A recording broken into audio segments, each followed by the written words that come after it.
சங்கீதம் 73. ஆசாவின் சங்கீதம். சுத்த இருதயம் உள்ளவர்களாகிய இஸ்ரவேலருக்கு தேவன் நல்லவராகவே இருக்கிறார். ஆனாலும் என் கால்கள் தள்ளாடுதலுக்கும் என் அடிகள் சறுக்குதலுக்கும் சற்றே தப்பிற்று. துன்மார்க்கரின் வாழ்வை நான் காண்கையில் வீம்புக்காரராகிய அவர்கள் மேல் பொறாமை கொண்டேன். மரண பரியந்தம் அவர்களுக்கு இடுக்கண்கள் இல்லை. அவர்களுடைய பலன் உறுதியாயிருக்கிறது. நரற்படும் வருத்தத்தில் அகப்படார்கள். மனுஷரடையும் உபாதியை அடையார்கள். ஆகையால் பெருமை சரப்பணியைப் போல அவர்களை சுற்றிக் கொள்ளும். கொடுமை ஆடியைப் போல் அவர்களை மூடிக்கொள்ளும். அவர்கள் கண்கள் கொழுப்பினால் எடுப்பாய் பார்க்கிறது. அவர்கள் இருதயம் விரும்புவதிலும் அதிகமாய் நடந்தேறுகிறது. அவர்கள் சீர்கெட்டுப் போய் அகந்தையாய் கொடுமை பேசுகிறார்கள். இருமாப்பாய் பேசுகிறார்கள். தங்கள் வாய் வானம் மட்டும் எட்ட பேசுகிறார்கள். அவர்கள் நாவு பூமி எங்கும் உலாவுகிறது. ஆகையால் அவருடைய ஜனங்கள் இந்த வழியாகவே திரும்புகிறார்கள். தண்ணீர்கள் அவர்களுக்கு பரிபூரணமாய் சுரந்து வரும். தேவனுக்கு அது எப்படி தெரியும்? உன்னதமானவருக்கு அதை பற்றி அறிவு உண்டோ என்று சொல்லுகிறார்கள். இதோ இவர்கள் துன்மார்க்கர். இவர்கள் என்றும் சுகஜீவிகளாயிருந்து ஆஸ்தியை பெருக பண்ணுகிறார்கள். நான் விருதாவாகவே என் இருதயத்தை சுத்தம் பண்ணி குற்றமில்லாமையிலே என் கைகளை கழுவினேன். நாள்தோறும் நான் வாதிக்கப்பட்டும் காலைதோறும் தண்டிக்கப்பட்டும் இருக்கிறேன். இவ்விதமாய் பேசுவேன் என்று நான் சொன்னேனானால் இதோ உம்முடைய பிள்ளைகளின் சந்ததிக்கு துரோகியாவேன். இதை அறியும்படிக்கு யோசித்து பார்த்தேன். நான் தேவனுடைய பரிசுத்த ஸ்தலத்துக்குள் பிரவேசித்து அவர்கள் முடிவை கவனித்து உணரும் அளவும் அது என் பார்வைக்கு விசனமாயிருந்தது. நிச்சயமாகவே நீர் அவர்களை சறுக்கலான இடங்களில் நிறுத்தி பாழான இடங்களில் விழப்பண்ணுகிறீர். அவர்கள் ஒரு நிமிஷத்தில் எவ்வளவு பாழாய் போகிறார்கள்! பயங்கரங்களால் அழிந்து நிர்மூலமாகிறார்கள். நித்திரை தெளிந்தவுடனே சொப்பனம் ஒழிவது போல் ஆண்டவரே நீர் விழிக்கும்போது அவர்கள் வேஷத்தை இகழுவீர். இப்படியாக என் மனம் கசந்தது. என் உள்ளந்திரியங்களிலே குத்துண்டேன். நான் காரியமறியாத மூடனானேன். உமக்கு முன்பாக மிருகம் போலிருந்தேன். ஆனாலும் நான் எப்பொழுதும் உம்மோடு இருக்கிறேன். என் வலது கையை பிடித்து தாங்குகிறீர். உம்முடைய ஆலோசனையின்படி நீர் என்னை நடத்தி முடிவிலே என்னை மகிமையில் ஏற்றுக்கொள்வீர். பரலோகத்தில் உம்மையல்லாமல் எனக்கு யார் உண்டு? பூலோகத்தில் உம்மை தவிர எனக்கு வேறே விருப்பமில்லை. என் மாம்சமும் என் இருதயமும் மாண்டு போகிறது. தேவன் என்றென்றைக்கும் என் இருதயத்தின் கன்மலையும் என் பங்குமாயிருக்கிறார். இதோ உம்மை விட்டு தூரமாய் போகிறவர்கள் நாசமடைவார்கள். உம்மை விட்டு சோரம் போகிற அனைவரையும் சங்கரிப்பீர். எனக்கோ தேவனை அண்டிக் கொண்டிருப்பதே நலம். நான் உமது கிரியைகளை எல்லாம் சொல்லி வரும்படி கர்த்தராகிய ஆண்டவர் மேல் என் நம்பிக்கையை வைத்திருக்கிறேன். கர்த்தருடைய பரிசுத்த நாமத்துக்கு ஸ்தோத்திரம். இந்த பிளான் கார்ட் பிரேயர் ஃபெலோஷிப்ல ஆண்டவருடைய சங்கீதத்தை பற்றி சொல்ல நான் ஆண்டவர் எனக்கு கொடுத்த வாய்ப்புக்காக ஆண்டவருக்கு நன்றி செலுத்துகிறேன். இப்பொழுது நாம் தியானிக்க போற சங்கீதம் 73 எனக்கோ என்று சொல்லி ஒரு தலைப்பு கொடுக்கப்படுகிறது. இந்த சங்கீதங்கள் எழுதின பகுதி காலங்கள் கிமு 10ஆம் நூற்றாண்டிலிருந்து 5ஆம் நூற்றாண்டு காலத்திலே எழுதப்பட்டிருக்கிறது. ஆனால் இப்பொழுது இந்த 2020ஆம் ஆண்டு வாழ்கிற நமக்கும் இந்த பகுதிகள் மிகுந்த ஆசீர்வாதமாக இருக்கிறது. சங்கீதம் 73 நாம் 3 பகுதியாக பிரிக்கலாம். முதல் பகுதி தேவன் யார், இரண்டாவது பகுதி துன்மார்க்கர்கள் எப்படி வாழ்கிறார்கள், மூன்றாவது பகுதி கர்த்தருடைய பிள்ளைகளுக்கு துன்மார்க்கர் செழித்து இருந்தாலும் கர்த்தருடைய பிள்ளைகளுக்கு என்ன நடக்கிறது, துன்மார்க்கருக்கு என்ன நடக்கிறது, இதற்கு நான் செய்ய வேண்டிய காரியம் என்ன என்று சொல்லி 3 பகுதிகளாக நாம் பார்க்கிறோம்.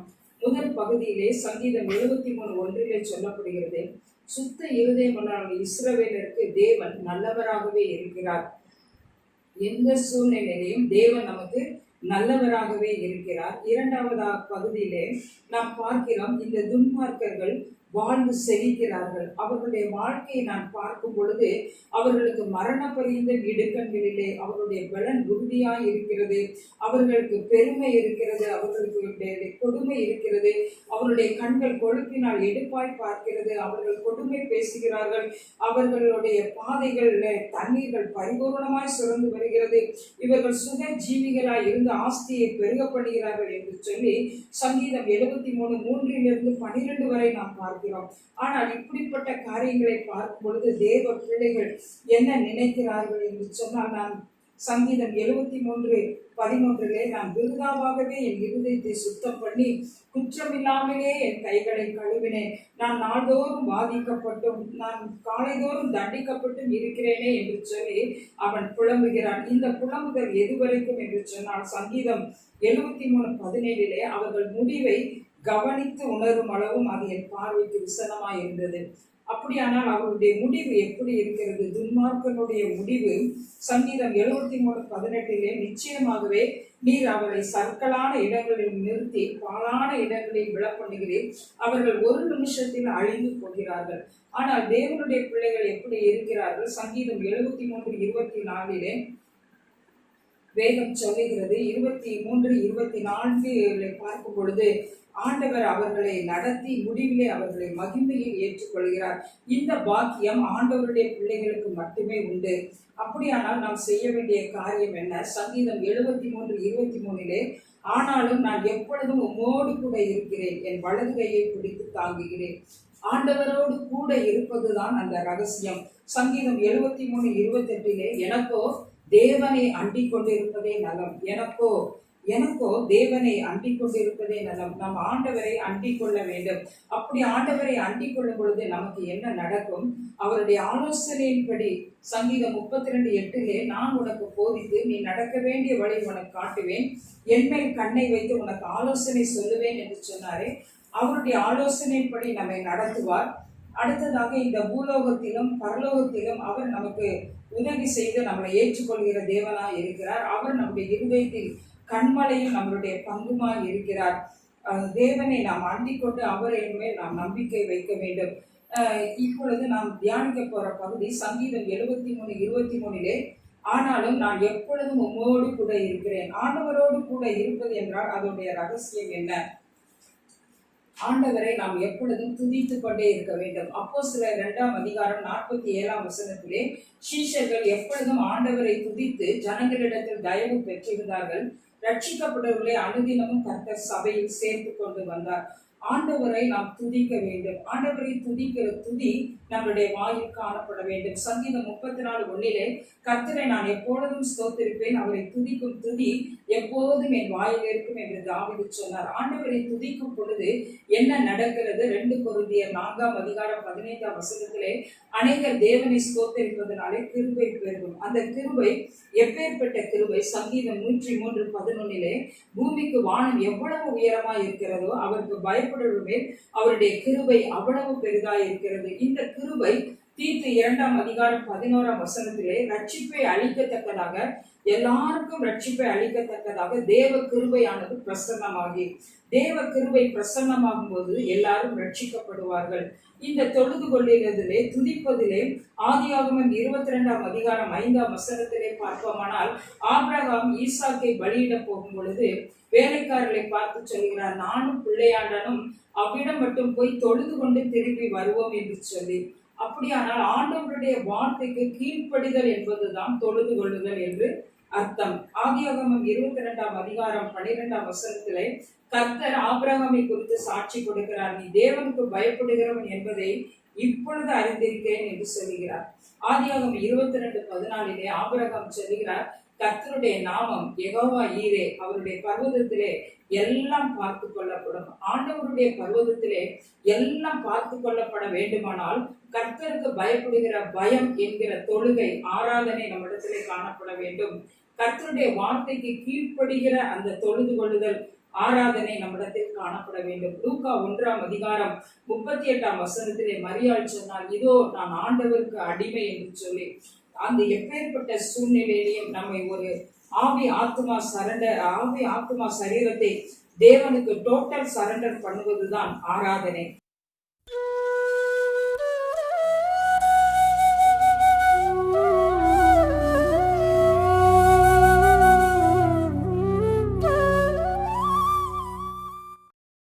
கர்த்தருக்கு ஸ்தோத்திரம்.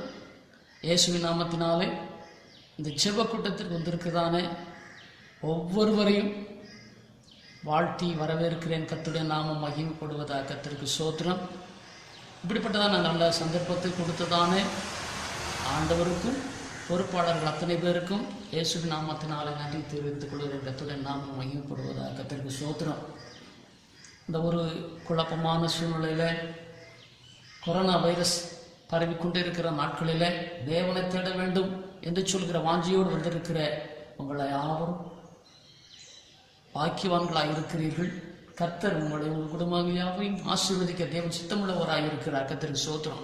நாம் வாழ்கிற நாட்களிலே அநேக காரியங்களை கற்றுக்கொண்டு இருக்கிறோம், அநேக காரியங்களை பெற்றுக்கொண்டு இருக்கிறோம். ஒரு சில காரியங்களை எப்படினாலும் பற்றிக்கொள்ள வேண்டும், விடாதிருக்க வேண்டும் என்று சொல்லி பிரயாசப்படுகிறோம். கர்த்தருக்கு ஸ்தோத்திரம். நல்லதுதான். ஆண்டவருக்காக, ஆண்டோட நாமத்தினால, ஆண்டோட நாமத்தின் மகிமைக்காக கர்த்தர் சொல்கிற வசனத்தின்படி வார்த்தையின்படி நாம நம்முடைய வாழ்க்கையிலே பிரயோஜனமான வாழ்க்கை, கனி கொடுக்கிற வாழ்க்கை வாழ வேண்டும் என்று சொல்லி தேவன் விரும்புகிறார். ஸ்தோத்திரம். எதையாவது பிடித்து கொண்டு இருக்க வேண்டும், ஒன்றையும் இழந்து விடக்கூடாது, வளர வேண்டும், ஆசீர்வாதமாக இருக்க வேண்டும். கர்த்தருக்கு ஸ்தோத்திரம். கர்த்தருடைய வசனம் சொல்லுகிறது, 1 தீமோத்தேயுவின் புஸ்தகம் 6ஆம் அதிகாரம் 12ஆம் வசனம் சொல்லுகிறது, நித்திய ஜீவனை பற்றிக்கொள், நித்திய ஜீவனை பற்றிக்கொள், அதற்காகவே நீ அழைக்கப்பட்டிருக்கிறாய். ஸ்தோத்திரம். அழைக்கப்பட்டிருக்கிறோம், நித்திய ஜீவனை பற்றிக் கொள்ளும்படியே அழைக்கப்பட்டிருக்கிறோம். அப்படி என்று சொன்னால் தேவன் நமக்கு நித்திய ஜீவனை கொடுத்திருக்கிறார். அதை விட்டு விடாதபடி பற்றி கொண்டிருக்க வேண்டும், ஜாக்கிரதை உள்ளவர்களாக இருக்க வேண்டும், விழிப்புள்ளவர்களாக இருக்க வேண்டும். கர்த்தருக்கு ஸ்தோத்திரம். அஜாக்கிரதையா இருப்போம் என்று சொன்னால் நித்திய ஜீவனை இழந்து விடுவோம், நித்திய ஜீவனை இழந்து விடுவோம். கர்த்தருக்கு ஸ்தோத்திரம். நித்திய ஜீவன் என்றால் நமக்கு நல்லா தெரியும், எட்டர்னல் லைஃப், அழிவில்லாத வாழ்க்கை, யுகமாய் தேவனோடைய சமூகத்தில் தேவனோடு கூட வாழ்கிற அழிவில்லாத வாழ்க்கை என்று சொல்லி நித்திய ஜீவனை அறிந்திருக்கிறோம். வேதம் ஒரு வார்த்தை சொல்லுகிறது. கர்த்தருக்கு ஸ்தோத்திரம். நித்திய ஜீவன் என்ன என்றால் கர்த்தருக்கு ஸ்தோத்திரம். யோவான் எழுதின சுவிசேஷம் 17ஆம் அதிகாரம் 3ஆம் வசனம் சொல்லுகிறது, பிதாவாகிய உம்மையும் நீர் அனுப்பின குமாரனாகிய இயேசு கிறிஸ்துவையும் அறிவதே நித்திய ஜீவன் என்று சொல்லப்பட்டிருக்கிறது. பிதாவையும் இயேசுவையும் அறிவதே நித்திய ஜீவன். கர்த்தருக்கு ஸ்தோத்திரம். யாரெல்லாம் பிதாவையும் குமாரனையும் அறிந்திருக்கிறோமோ நாம் எல்லாம் நித்திய ஜீவன் உடையவர்களாக இருக்கிறோம், நித்திய ஜீவனை உடையவர்களாக இருக்கிறோம். நித்திய ஜீவனை ஆண்டவர் நமக்கு கொடுத்திருக்கிறார். அந்த ஜீவனை பற்றி கொண்டு இருக்க வேண்டும், பற்றி கொண்டு இருக்க வேண்டும். கர்த்தருக்கு ஸ்தோத்திரம். அநேக நாட்களிலே பெற்றுக்கொண்ட நித்திய ஜீவனை இழந்திருக்கிறார்கள். அநேக சாட்சிகளை பார்க்கிறோம், அநேக சரித்திரத்தை பார்க்கிறோம், நித்திய ஜீவனை இழந்திருக்கிறார்கள். கர்த்தருக்கு ஸ்தோத்திரம். என்று சொன்னால் நித்திய ஜீவனுக்கு என்று சொல்லுகிற அந்த ஸ்தோத்திரம் விலையேறப்பெற்ற அந்த பாக்கியம். கர்த்தருக்கு ஸ்தோத்திரம். நமக்கு கொடுக்கப்பட்டிருக்கிறத ஜாக்கிரதையை பற்றி கொண்டு இருக்க வேண்டும். கர்த்தருக்கு ஸ்தோத்திரம். அப்படியானால் நித்திய ஜீவன் ஸ்தோத்திரம் என்றால் கர்த்தருக்கு ஸ்தோத்திரம். தேவனை அறிந்திருக்கிறோம், இயேசுவை அறிந்திருக்கிறோம், பரிசுத்த ஆவியானவர் அறிந்திருக்கிறோம். ஸ்தோத்திரம். அல்லது நாம் இயேசுவையும் பிதாவையும் குமாரனையும் ஆவியானவரை அறிந்திருக்கிறோமா? ஸ்தோத்திரம். வசனம் சொல்லுகிறது, நாம் அறிந்து கொள்ளவில்லை, தேவன் நமக்கு நாம நேசிப்பதற்கு முன்பதாகவே அவர் நம்மை நேசித்து. கர்த்தருக்கு ஸ்தோத்திரம். வசனம் சொல்லுகிறது, மத்தேயு சுவிசேஷம் 11ஆம் அதிகாரம் 27ஆம் வசனம் சொல்லுகிறது, எவனுக்கு அல்லது குமாரன் எவனுக்கு பிதாவையும் குமாரனையும் வெளிப்படுத்த சித்தமாய் இருக்கிறாரோ அவனுக்கு வெளிப்படுத்தி இருக்கிறார். ஸ்தோத்திரம். தேவன் தான் அவரை நமக்கு வெளிப்படுத்த வேண்டும், தேவன் தான் அவரை நமக்கு வெளிப்படுத்த வேண்டும். ஸ்தோத்திரம். அப்போஸ்தலனாகிய பேதுருவிடத்திலே ஒரு கேள்வி கேட்கப்பட்டதாக வேதத்தில் வாசிக்கிறோம். ஸ்தோத்திரம். மத்தேயு சுவிசேஷத்தில் வாசிக்கிறோம், இயேசு கிறிஸ்து சீஷரிடத்திலே ஒரு கேள்வி கேட்கிறார். கர்த்தருக்கு ஸ்தோத்திரம். ஜனங்கள் என்னை யார் என்று சொல்லுகிறார்கள்? ஸ்தோத்திரம். ஒவ்வொருத்தரும் ஒன்றை சொன்னார். கர்த்தருக்கு ஸ்தோத்திரம். தீர்க்கதரிசி யோவான் சானகன் ஸ்தோத்திரம் என்று சொல்லி பல காரியங்களை சொன்ன போது கர்த்தருக்கு ஸ்தோத்திரம். பேதுரு மாத்திரம் சொன்னான், நீர் ஜீவனுள்ள குமாரனாகி இயேசு கிறிஸ்து என்று சொன்னார். கர்த்தருக்கு ஸ்தோத்திரம். ஆண்டவர் சொன்னார், கர்த்தருக்கு ஸ்தோத்திரம், இதை மாம்சமும் இரத்தமும் உனக்கு வெளிப்படுத்தவில்லை, பிதாவாகிய தேவனே உனக்கு வெளிப்படுத்தினார் என்று சொல்லுகிறார். கர்த்தர் ஸ்தோத்திரம். அப்படியானால் நித்திய ஜீவனாகிய இயேசுவையும் பிதாவையும் அறிந்து கொள்வதற்கு ஸ்தோத்திரம் தேவன் தான் நமக்கு அவரை வெளிப்படுத்தி இருக்கிறார். கர்த்தர் ஸ்தோத்திரம். கர்த்தர் நல்லவராயிருக்கிறார். கர்த்தரை, இயேசுவை, பிதாவை, பரிசுத்த ஆவியானவரை நாம் அறிந்திருக்கிறோம். நித்திய ஜீவன் உடையவர்களாயிருக்கிறோம். இந்த காலத்துல பார்க்கிறோம், அநேக ஜனங்கள் மாண்டு கொண்டிருக்கிற ஒரு பெரிய சூழ்நிலை, உலகத்தை கலக்கி கொண்டிருக்கிற ஒரு பெரிய சூழ்நிலை. ஆனால் தேவன் தம்முடைய விலையேறப்பெற்ற கிருபையினாலே, அவருடைய இரக்கத்தினாலே நமக்கு நித்திய ஜீவனை வாக்கு பண்ணி நித்திய ஜீவன் நமக்கு கொடுத்து அதை பற்றி கொள்ளும்படியாக கர்த்தருடைய வசனங்களையும் வார்த்தைகளையும் அனுபவங்களையும் நமக்கு கற்றுக் கொடுத்து கொண்டே இருக்கிறார். ஆவியானவர் சகல சத்தியத்துக்கு நடத்துகிற ஆவியானவர் நம்மோடு கூட இருந்து ஸ்தோத்திரம் பாவத்தை குறித்து, நியாய தீர்ப்பை குறித்து, நீதியை குறித்து கண்டித்து உணர்த்தி எப்படினாலும் நித்திய ஜீவனை விட்டு விடாது இருக்கும்படி நமக்கு எந்த காரியத்தை செய்ய வேண்டும் அதை அவர் சரியாய் செய்து கொண்டிருக்கிறார். அவர் சகலத்தையும் நேர்த்தியாய் அதினதின் காலத்திலே செய்திருக்கிறார். சகலமும் நன்மைக்கு ஏதுவாகவே நடந்து கொண்டிருக்கிறது, நடக்கும். கர்த்தருக்கு ஸ்தோத்திரம்.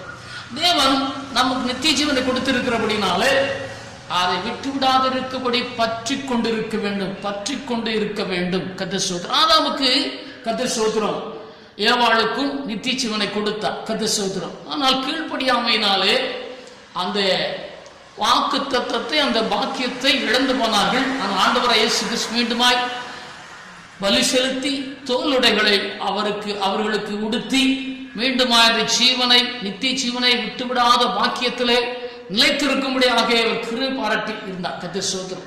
அநேக சரித்திரங்களை பார்க்கலாம், வேதத்தில் அநேக பரிசுத்தவான்களை பார்க்கலாம். யோசேப்பை குறித்து நாம் பார்க்கிறோம். கர்த்தருக்கு ஸ்தோத்திரம். அவன் சிறு பிள்ளையிலிருந்தே கர்த்தரை அறிந்து, கர்த்தரை சார்ந்து, கர்த்தருக்காக வாழ வேண்டும் என்று சொல்கிற வாழ்க்கையிலே அவன் கடந்து வந்தவன். தரிசனத்தை கண்டான். ஆனால் தரிசனம் உடனடியாக நிறைவேறவில்லை. ஆனால் அவன் தெளிவாய் தெரிந்து கொண்டான், நான் நித்திய ஜீவனை பெற்றிருக்கிறேன், விட்டுவிடாதபடி காத்துக்கொள்ள வேண்டும் என்று சொல்லி அவன் கவனம் உள்ளவனாய் இருந்தான். கர்த்தருக்கு ஸ்தோத்திரம். அநேக பிரச்சனைகள், பெற்றோரிடத்திலிருந்து துரத்தப்படுகிறான், சகோதரர்களால் புறக்கணிக்கப்படுகிறான், அடிமையாக விட்டுப்படுகிறான், செய்யாத தவறுக்காக, தவறு செய்ததாக சிறைச்சாலையை தண்டனை அனுபவிக்கிறான். கர்த்தருக்கு ஸ்தோத்திரம். ஆனாலும் தனக்கு கொடுக்கப்பட்டிருக்கிற நித்திய ஜீவனை விட்டு விடாதபடி அவன் பற்றி கொண்டிருக்கிறான். ஒரு நாளிலே கர்த்தருக்கு ஸ்தோத்திரம், நான் உலக பிரகாரம் நினைக்கிற அந்த பெரிய அதிகாரத்தை உடையவனாய் காணப்பட்டான். இது ஒருவேளை உலகத்திலே கொடுக்கப்படுகிற அதிகாரமாய், ஆசீர்வாதமாய் இருக்கலாம்.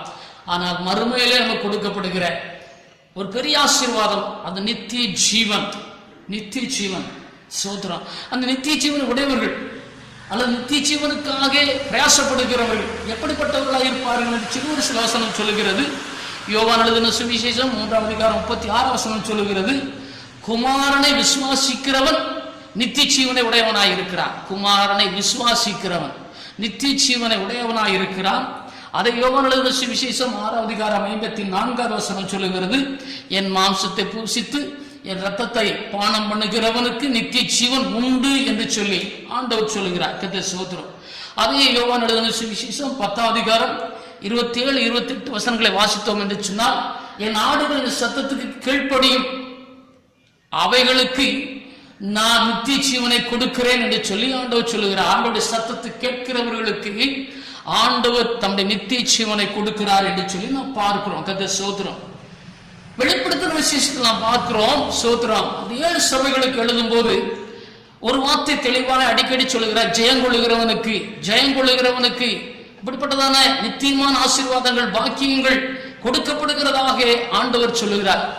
நான் ஜெயங்கொள்ளுகிறவன் என்று சொல்லுகிற வார்த்தையை நித்திய ஜீவனை விடாது பற்றி கொண்டு இருக்கிறவனுக்கு இப்படிப்பட்ட எல்லா ஆசீர்வாதங்களையும் கொடுப்பேன் என்று சொல்லி ஆண்டவர் அந்த வெளிப்படுத்தின விசேஷத்துல ஆண்டவர் சொல்லி இருக்கிறதாக நான் நினைக்கிறேன்.